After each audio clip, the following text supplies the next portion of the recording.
بھی کٹا دو، علی اکبر بھی کٹا دو، اور محمد بھی کٹا دو، خود بھی نیزے پہ چڑھ جاؤ، خود بھی نیزے پہ چڑھ جاؤ، اس کو بند کر دو، خود بھی نیزے پہ چڑھ جاؤ، یہ حسین کا پیغام ہے۔ اب آئیے یہ بند کر دیں، آئیے آپ کہتے ہیں بیعت نہیں کی، بیعت نہیں کی، بیعت نہیں کی۔ میں پوچھتا ہوں وہ پیر تھا جس کی بیعت نہیں کی؟ اب حسین کا لا کیا تھا جس نے لا الہ بچایا؟ وہ لا کیا تھا؟ آئیے بصرہ والوں نے بیعت کی، کوفے والوں نے بیعت کی، شامیوں نے بیعت کی، دمشقیوں نے بیعت کی، مدینہ والوں نے بیعت کی، مکے والوں نے بیعت کی۔ جب ان سب نے یزید کی بیعت کی تو ان کے بیعت کرنے کے عمل نے اسے ان کا پیر بنایا یا اسلامی اسٹیٹ کا حکمران بنایا؟ بولیے، حکمران بنایا۔ اس کا مطلب کیا ہوا کہ اسلامی اسٹیٹ میں کوئی ایسا عمل ہے جسے اس وقت بیعت کہتے تھے، جسے اس دور میں بیعت کہتے تھے، وہ عمل وہ ہے کہ اگر لوگ کریں تو ان کے عمل کے نتیجے میں حکمران بنتا ہے۔ اب وہ حکمران کس طرح کا ہو؟ صدیق اکبر جیسا، عمر فاروق جیسا، جو اللہ کی حدوں کی حفاظت کرتا ہے اور نظام مصطفیٰ کی حفاظت کرتا ہے۔ اچانک اس اسلامی اسٹیٹ پر آ کر بیٹھا شرابی، یزید شراب پیتا تھا، اور اللہ نے کہا میرے سسٹم میں اور مصطفیٰ کے سسٹم میں جو اسلامی اسٹیٹ میں شراب پیے، بنائے اور بیچے، وقت کا حکمران جو وہاں کا اسٹیٹ کا حکمران ہے وہ اسے 80 کوڑے مارنے کا آرڈر جاری کرے، سسٹم بنائے۔ مگر یہ خود شرابی بیٹھ گیا، شراب پینے لگا، آگے اس کے کرندے شراب پینے لگے۔ دین است حسین، وہ دین کیا تھا؟ دین است حسین، اللہ کے حدوں میں، مصطفیٰ کے سسٹم اور جدوجہد میں جو قتل کرے اسے قتل کیا جائے۔ یہ بدبخت قتل کرنے لگا، خون کی ہولیاں کھیلنے لگا۔ اللہ کے سسٹم میں جو کسی کی عزت لوٹے اسے سنسار کیا جائے۔ یہ بدبخت تاریخ اٹھا کے دیکھیں، اس نے مائیں بہنیں برابر کر دی، عزتیں لوٹنے لگی۔ جسے مصطفیٰ نے جد و جہد کے بعد پتھر کھا کر زمین کو ان ظالموں سے پاک کیا تھا، وہ پھر آ گئے،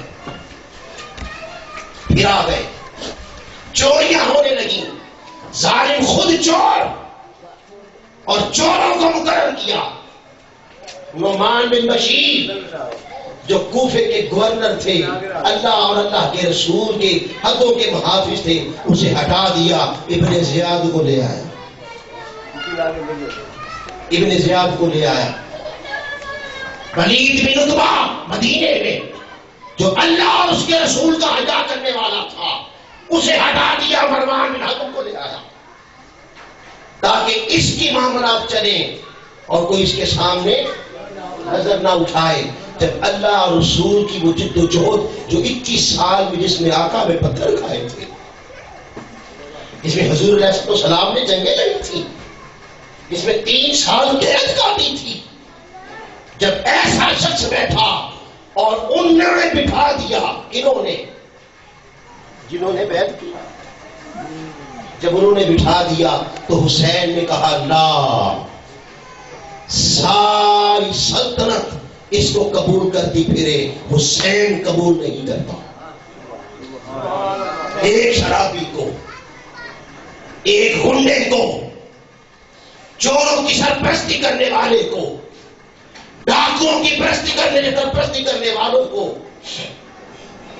لوگوں کی عزتوں کے ساتھ کھیلنے والوں پر سرپرستی کرنے والے کو حسین قبول نہیں کرتا، اسلامی اسٹیٹ کا حکمران۔ یہ تھا حسین کا نام، اور یہ کہہ کر پیغام حسین یہ ہے کہ حضور قیامت تک پیغام دے گئے جو مصطفیٰ کا ہے، جو لا الہ پڑھتا ہے اور قیامت کے دن آقا کی بارگاہ میں کھڑے ہو کر ان کی شفاعت کی امید رکھتا ہے، تو اس کو پیغام حسین یہ ہے کہ جب اسلامی اسٹیٹ ہو اور ان پر اس طرح کے لوگ آ جائیں کہ وہاں عزتیں لٹیں، وہاں چوریاں ہو، وہاں ڈاکیاں ہو، ڈاکو دھنی ہو، رازنیاں ہو اور ان کی سرپرستی کرنے والے آ جائیں، تو پیغام حسین یہ ہے پھر 6 ماہ کا علی اصغر بھی کٹا دینا، پھر 6 ماہ کا علی اصغر بھی کٹا دینا، اور پھر جوان سال علی اکبر کا بھی لاشا اٹھا لینا، مگر ان کا ساتھ نہ دینا، ان کا ساتھ نہ دینا۔ یہ ہے پیغام حسین، اور یہ ہے قتلوا فی سبیل، یہ ہے قاتل جن کی طرف قدم اٹھاؤ گے تو پھر یہ تمہیں قتل کریں گے، جب تم کہو گے نہیں تمہاری عیاشیاں نہیں چلیں گی، مصطفیٰ کا نظام چلے گا۔ پھر یہ مقاتل ہیں اور یہ اللہ کی راہ ہے۔ اب یہ ہے شہادت۔ اللہ پاک نے فرمایا مرضی ہے لے لو، مرضی ہے نہ لو، کرنا تو ہے ہی، کرنا تو۔ اب آئیے پیغام حسین یہ ہے کہ کلمے کے وارث ہو، جس کا کلمہ پڑھتے ہو نظام بھی اسی کے کی حفاظت کرنا، اور اگر ایسے ٹولے آ جائیں کہ جو اس کی امت کی عزت جان مان آبرو سے کھیلے، تو پھر پیغام حسین یہ ہے کہ تم پرواہ نہ کرنا اکیلے ہونے کی، اکیلے ہونے کی پرواہ نہ کرنا، اس کا ساتھ نہیں دینا بس، اور اس کے خلاف آواز بلند کرنی ہے، حتیٰ کہ ان سے قتل ہونا ہے، حتیٰ کہ تمہارے جسم کے ٹکڑے ٹکڑے ہوں، پھر شہادت ملے گی، ایسے نہیں ملے گی۔ قتل باغت گزرے، قاتل قتل کرے، اتنی بلند کرو، اتنی بلند کرو ان کی نیندیں اڑ جائیں اور وہ تمہیں مارنے کے لیے نکل آئے۔ یہ ہے پیغام حسین، اور ان کے ہاتھوں پھر قتل ہو جاؤ، پھر یہ شہادت کی راہ ہے۔ لوگ آسان سمجھتے ہیں مسلمان ہونا، یہ شہادت کہے الفت میں قدم رکھنا۔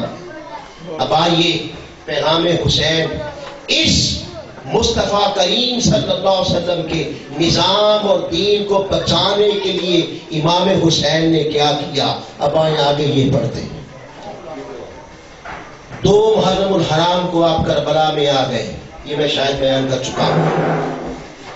8 تک قوم کو آواز دیتے رہے کہ ظالموں تم نے ساتھ دینا کا وعدہ کیا تھا، تم کلمہ پڑھتے ہو، 72 سے ظلم کے نبسات نہیں لپیٹی جاتی، میرا ساتھ دو، میں ظالموں کو اکھاڑ ان کا تخت اٹھا کے رکھ دوں گا۔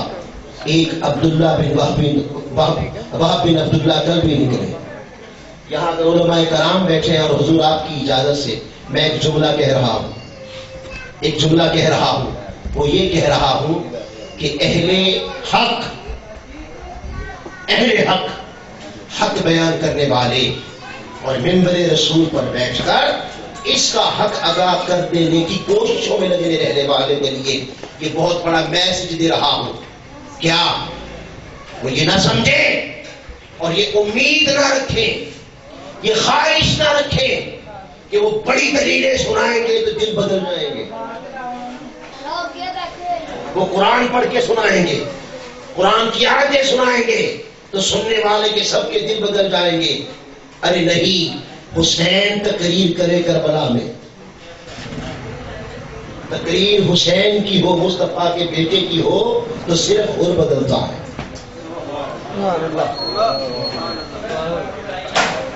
اب بات سمجھے، جب دلوں پہ مہر لگ جاتی ہے، جب دل شقاوت زدہ ہو جاتے ہیں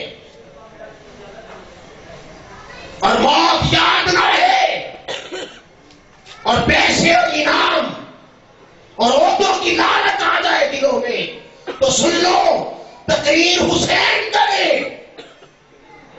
کی کہ نہیں، تقریر حسین کرے تو وہ تقریر سن کر بھی حسین